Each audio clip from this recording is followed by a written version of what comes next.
নমস্কাৰ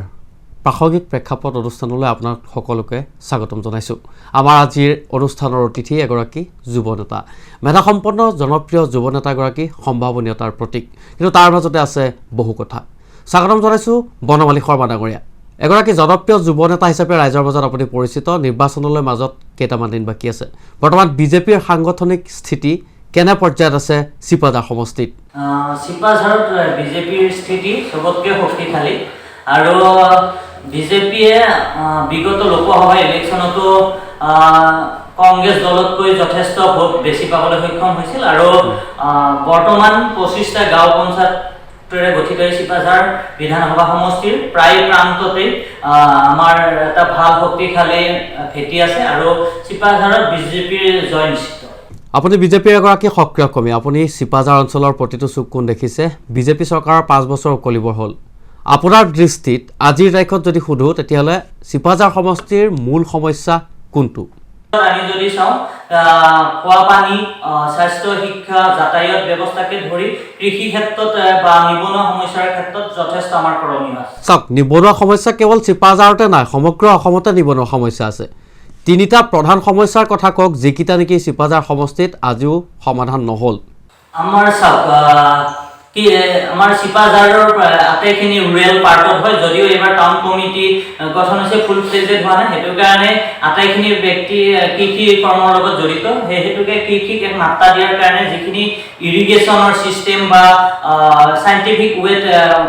শস্য উৎপাদনৰ কাৰণে যিখিনি ব্যৱস্থাপনা কৰিব আছে সেইটো এটা প্ৰধান সমস্যা হিচাপে ইয়াতে মই দেখিছোঁ ঠিক তেনেকৈ যোগাযোগ মাধ্যমটো উন্নত কৰাৰ কাৰণে যথেষ্ট প্ৰয়োজনীয়তা আছে আৰু পৰ্যটনৰ অন্যতম স্থলী হিচাপে আমি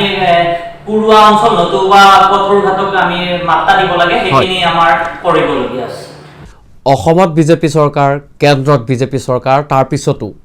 কি কাৰণত আচলতে চিপাঝাৰ সমষ্টিৰ যিসমূহ সমস্যা আছে সেই সমষ্টিৰ সমস্যাসমূহ সমস্যা হৈ থাকিলে কাৰণ চৰকাৰ আপোনালোকৰে আছিলে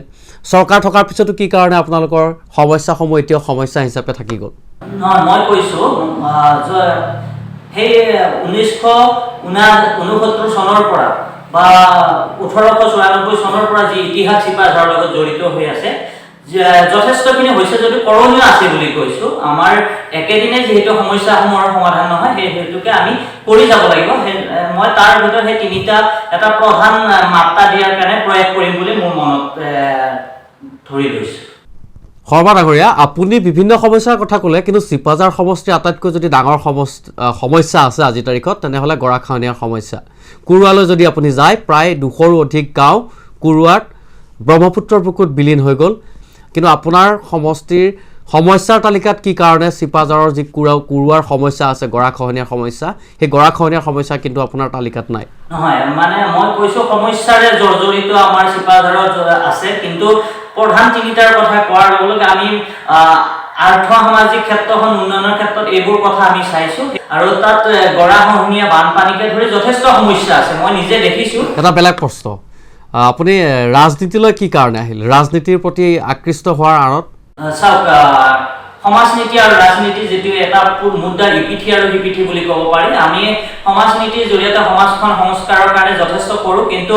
বিশেষভাৱে যদি সমাজৰ এটা শ্ৰেণীৰ ব্যক্তিৰ কাৰণে বা বৃহত্তৰ অঞ্চলৰ উন্নয়নৰ কাৰণে কাম কৰিব লাগে তেতিয়াহ'লে ৰাজনীতিৰ ক্ষেত্ৰখনত জড়িত হ'লে যথেষ্ট অসুবিধা হয় আৰু সেইকাৰণে আমি সেইটো পৰিকল্পনা কৰিছোঁ জনসংখ্যাৰ গাঁথনিৰ পৰা চিপাঝাৰ সমষ্টিটো অসমৰ আন সমষ্টিতকৈ কিছু পৃথক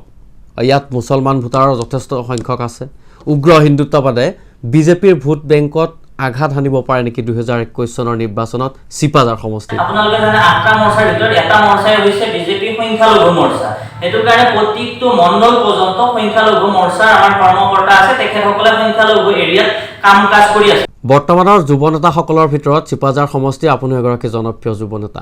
ৰাজনীতিৰ উপৰিও বৰ্তমানৰ আপোনাৰ পেচা কি এতিয়া বঙাইগাঁও জিলা পৰিষদৰ জিলা আঁচনি বিষয়া হিচাপে কৰ্মৰত নহয় আপুনি এগৰাকী চৰকাৰী বিষয়া হোৱাৰ পিছতো ৰাজনীতিত কেনেকৈ সময় কটাইছে বা কেনেকৈ আপুনি ৰাইজক সময় দিছে মই বন্ধৰ দিনবোৰত ধৰক সেকেন্ড স্যাটাৰডে ফৰ্থ স্যাটাৰডে বা গভৰ্ণমেণ্ট হলিডেবোৰত বা ৰাতিৰ সময়ত যিমানখিনি পাৰোঁ ৰাইজৰ মাজত গৈছোঁ আৰু মোৰ এইটো অকল ইলেকশ্যন আহিছে কাৰণে মই লাষ্ট 5 মাহ 6 মাহৰ পৰা মই ইয়াতে এনেকৈ চিপাঝাৰৰ চুকে কোনে ঘূৰা নাই আপুনি খবৰ ল'লে গম পাব মোৰ এই পৰিক্ৰমা বহুত সৰুৰে পৰা শৰ্মা ডাঙৰীয়া আপুনি বিজেপি দলৰ এগৰাকী সক্ৰিয় কৰ্মী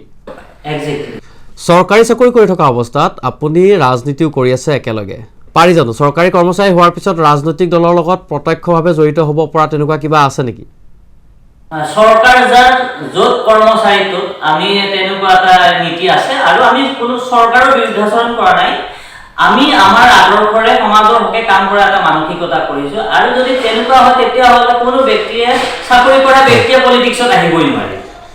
অবভিয়াছলি মই টিকট পোৱাৰ আগতে চাকৰিটো ৰিজাইন দিব লাগিব আৰু মই সেইটো পৰিকল্পনা ইতিমধ্যে কৰিছো মনত দৃঢ়তা লৈ লৈছো চাকৰিটো ৰিজাইন দি দিম হয় ধন্যবাদ জনাইছোঁ বনমালী শৰ্মা ডাঙৰীয়া আপুনি আমাৰ প্ৰাসংগিক প্ৰেক্ষাপট অনুষ্ঠানলৈ আহিল আৰু আপোনাৰ পৰা বহু কথাই জানিব পাৰিলোঁ যিহেতু নিৰ্বাচনলৈ বেছি এটা দিন নাই ইতিমধ্যে নিৰ্বাচনৰ দিন চমু চাপি আহিছে আৰু আপোনাৰ যি ৰাজনৈতিক তৎপৰতা আপুনি এগৰাকী চৰকাৰী চাকৰিয়াল হোৱাৰ পিছতো আপুনি সমাজখনৰ কাৰণে বা সমষ্টিত যেনেধৰণে লাগি আছে ৰাজনৈতিকভাৱে যি আপোনাৰ তৎপৰতা আমি ইতিমধ্যে দেখা পাইছোঁ আমি আশা কৰিছোঁ আগন্তুক দিনত আপোনাৰ এই সমাজৰ প্ৰতি যি দায়িত্ব আছে বা কৰ্তব্য আছে সেই বা যি লক্ষ্য লৈ পেলাই আপুনি আগবাঢ়িছে সেই লক্ষ্যত আপুনি উপনীত হওক আৰু আজি প্ৰাসংগিক প্ৰেক্ষাপট অনুষ্ঠানত ইমানতে বিদায় লৈছোঁ ধন্যবাদ